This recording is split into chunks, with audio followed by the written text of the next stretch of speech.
Now it's time for us for our dialogue of the morning. And Ramadan is a month most anticipated for Muslims around the world, including those living overseas.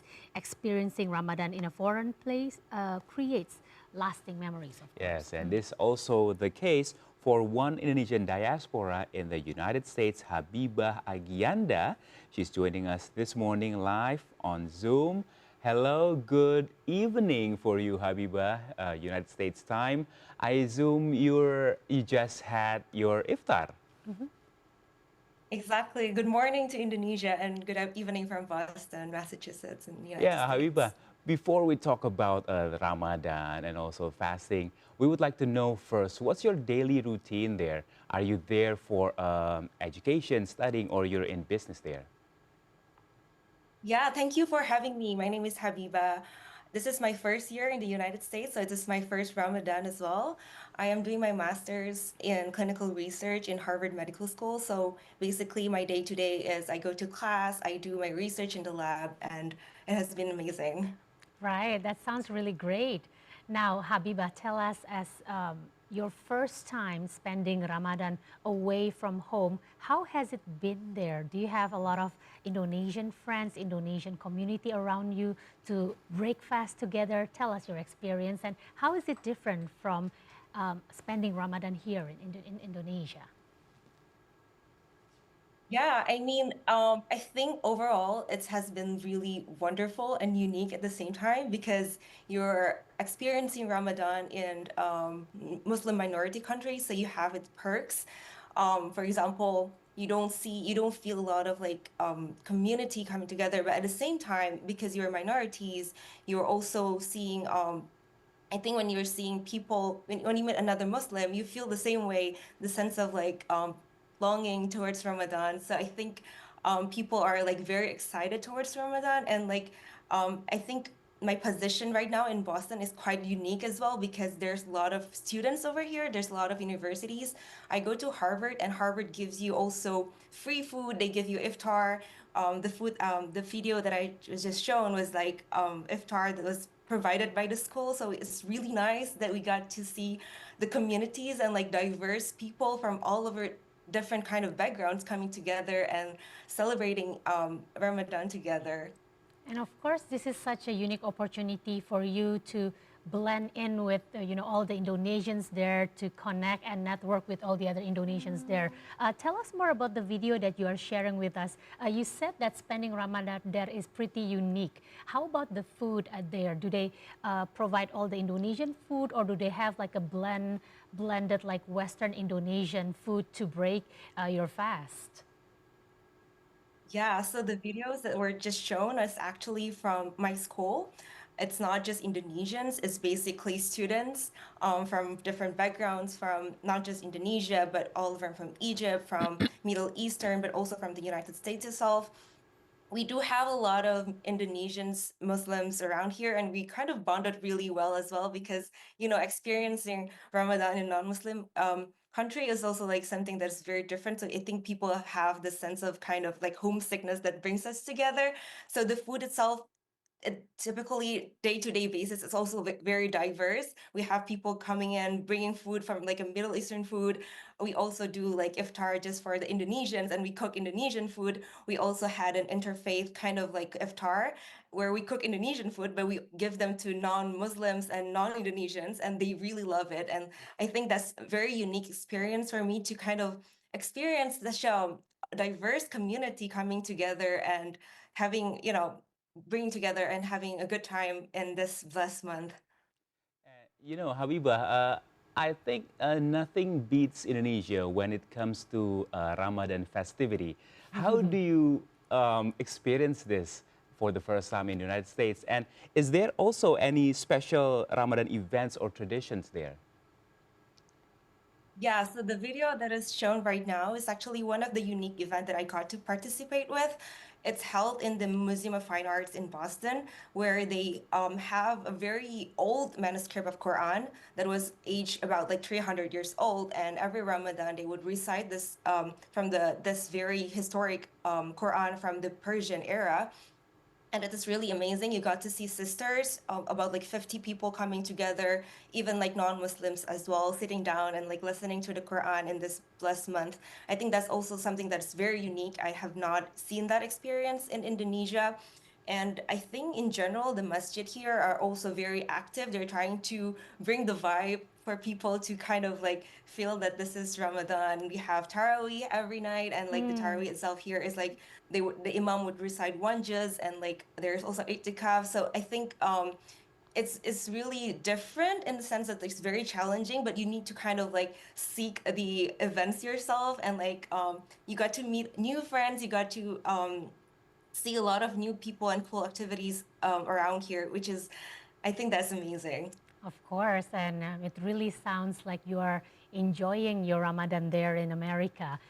You mentioned just now about homesickness, and I'm just curious, what would be like the challenges you are facing this Ramadan, spending it away from your family, and of course with the time differences? Can you still video call with your family when you break your fast?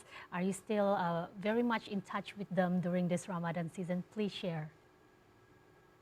Yeah, so the time difference from Indonesia to America is like 12 or 13 hours. So every time I'm doing my iftar, my parents are doing their sahur, and the other way around. So it's really unique for me. I got to like call them like every now and then, which is the way I got to still communicate with them. I think it's also challenging in here because you don't really have the call for prayers. You don't see food stalls in the streets, whereas in Indonesia you'd have the whole country. It feels like they're like observing Ramadan with you. So um, I think there's a lot of like challenges, but at the same time, I try to connect with my family back home, with my friends back home as well. Um, but yeah, I try to also like keep the hype and like the enthusiasm of Ramadan still alive, and even though in the Muslim minority country. Abiba, maybe we can say as a minority around your educational environment, how do your friends, your colleagues react or even respond to your to you doing your fasting? I think people are very respectful. They are very curious. In the first day of Ramadan, I actually made Indonesian snack. My favorite one is actually klepan, the pandan glutinous Mhm. rice Yes. balls. So I made that myself, and I give them to my friends, and I give them cards for them, and I tell them this is my first day of Ramadan. This is gonna be like a 30 days Ah. of fasting. It has been for us Muslims, it's something that we look forward to, we're excited to.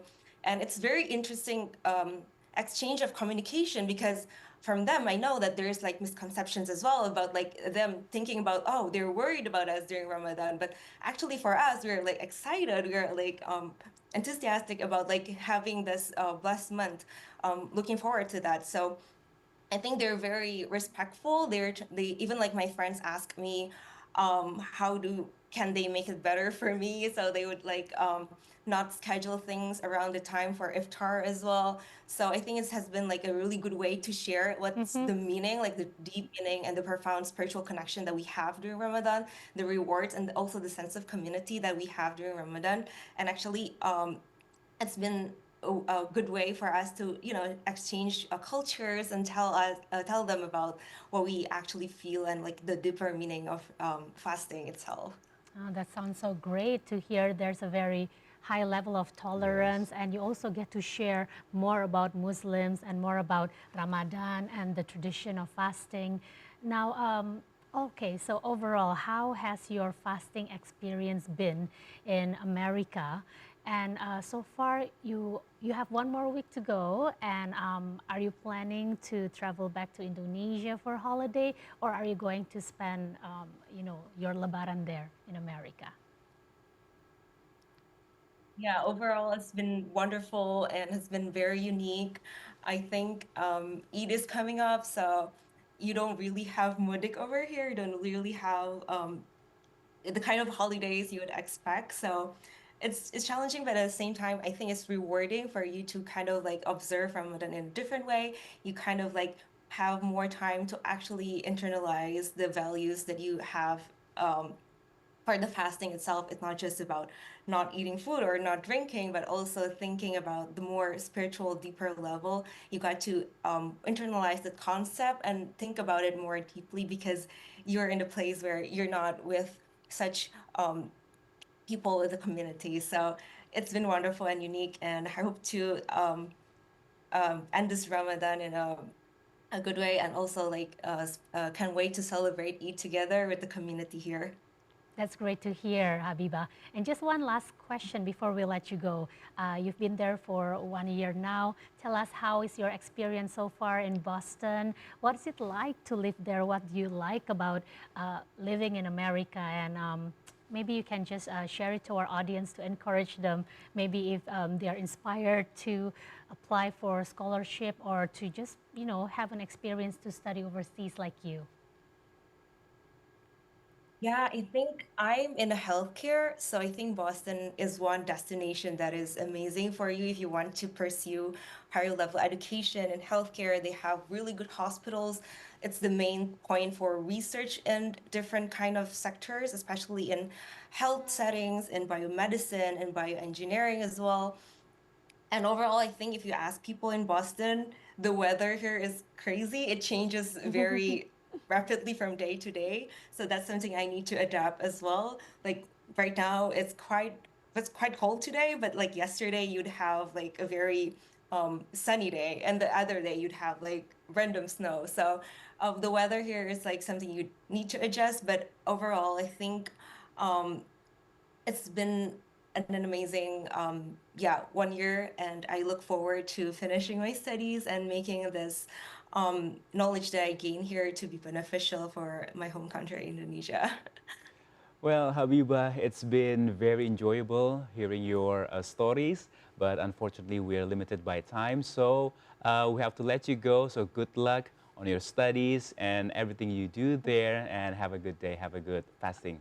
All the best, Habiba. Bye. Thank you so much for having me. Bye. Thank you. Thank you.